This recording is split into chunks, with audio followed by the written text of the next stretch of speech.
courses that you're going to be creating, the programs that you're going to be creating are not for you.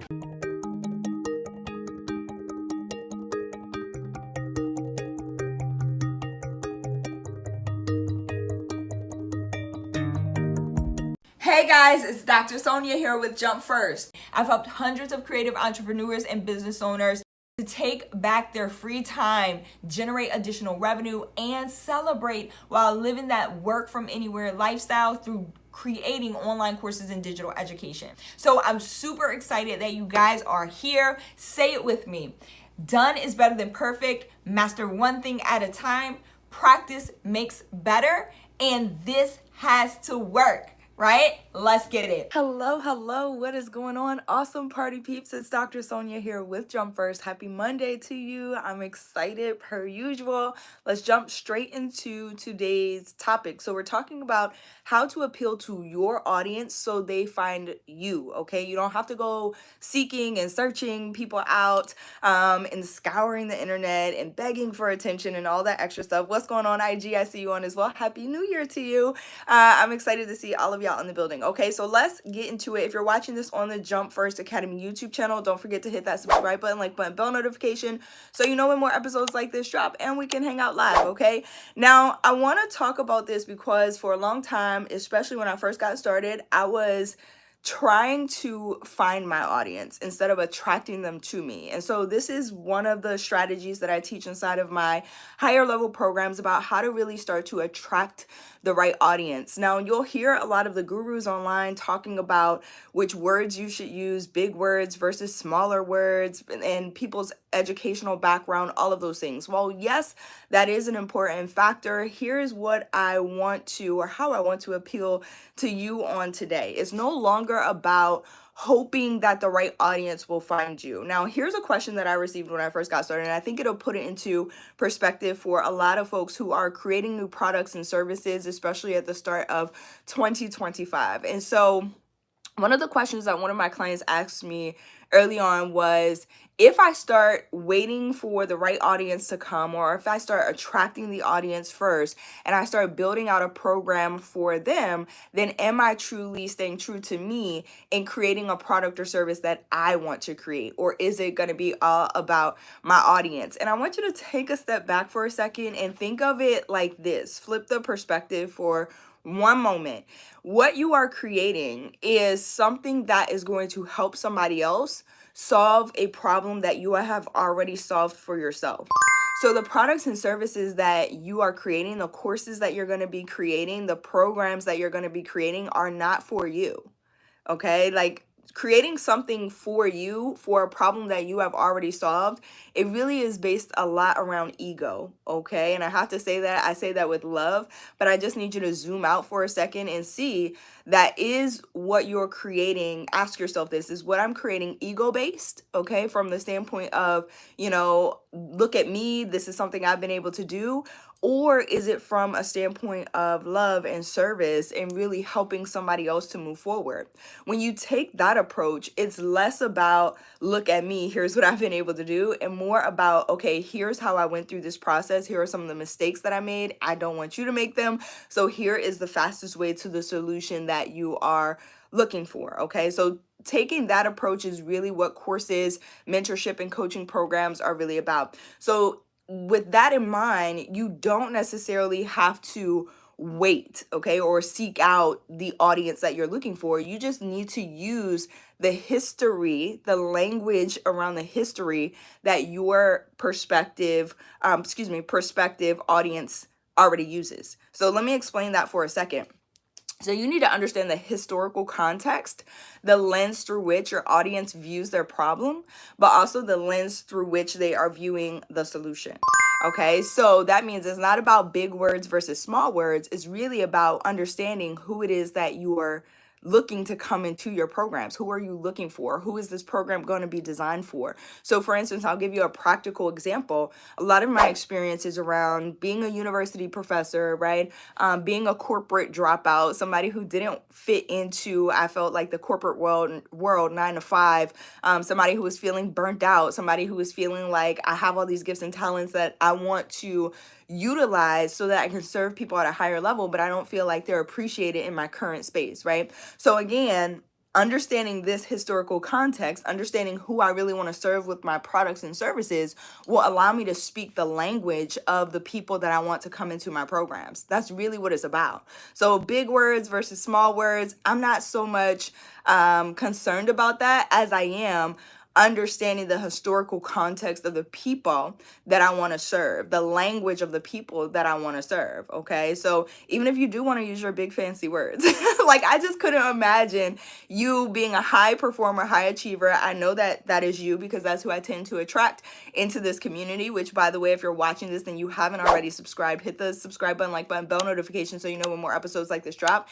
and send it out to more people. Even if you just hit that like button, it helps spread this message. But I tend to attract a lot of high performers, high achievers, and again, it's intentional. Okay, it's very intentional about the way that I use the words that I use, as well as how I show up and share my life experiences. And I want that for you too. With your courses and programs, that's exactly how you should be showing up. Share your life experiences and put them into the historical context and language of the people that you are looking to serve. Okay, so again, I can't imagine being a high performer, being a high achiever, where we're taught in society that we should kind of be more humble, right, if you will, which society has a wrong definition of humble. And I talk about this a lot because it's something that I've experienced, you know, where being on jobs, my ideas weren't valued. Even in past relationships, romantic relationships, friendships, my ideas weren't valued, my achievements weren't valued, and I was always told like I had to make myself smaller or shrink myself in order to fit into certain spaces, and I just didn't like that. And so this is the space when you start creating your courses, your premium level mentorship and coaching brands, your own businesses. Like this is a space where you really get to step into who it is that you truly are. And so, you know, being a high performer, being a high achiever, like I was saying, I can't imagine having all of this wealth of wisdom from your knowledge and lived experiences and you feeling like you still need to shrink. Again, when people start talking about, and this is across the marketing field, people start talking about, oh, you need to make sure your language that you're using is at least a 7th grade level or a 5th grade level. And while to some extent that may be true, okay, in the marketing language that you're using, if you're a high performer, high achiever, and you're creating courses and programs and products and services for other people who have gone through these processes, similar processes as you, for example, maybe you got a master's, a PhD, all of those things. I mean, you have to base your language in the context of what you're creating around the people that you're looking to serve. Does that make sense? So even in me, you know, going through all these processes, going straight through school, and you too, being a high performer, having all of these experiences, like use your words, okay? Use your knowledge, use your wisdom. You're going to attract the people who resonate with that. Does that make sense? Like, I just can't imagine having gone through my PhD all the way through school and I can't use PhD words in my own community or my own business. Like, no, I'm going to use them. Will I break them down? Always. Okay, I'm a teacher by nature. I'll break them down. I'll make them make sense. All of those things. But, you know, being able to just use what it is that you have, use what it is that you know, and put it into the context that will make sense for the people that you want to serve. Okay?